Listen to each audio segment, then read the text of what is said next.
Hi everyone, Mr. Dix here, hope you're okay. So today's sweetcorn fritters, really great recipe, really easy, lots of different things you can put in, enjoy.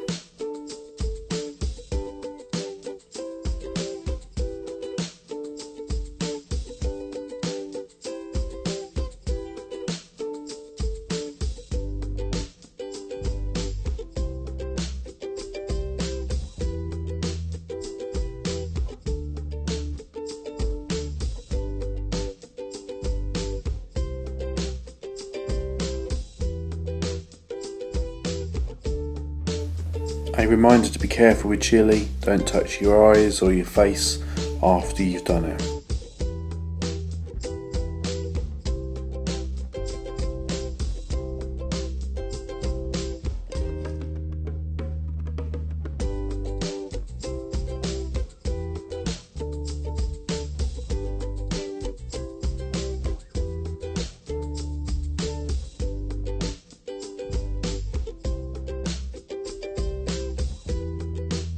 To see if the pan is hot, you can use a little drop of the mixture and see when it starts frying.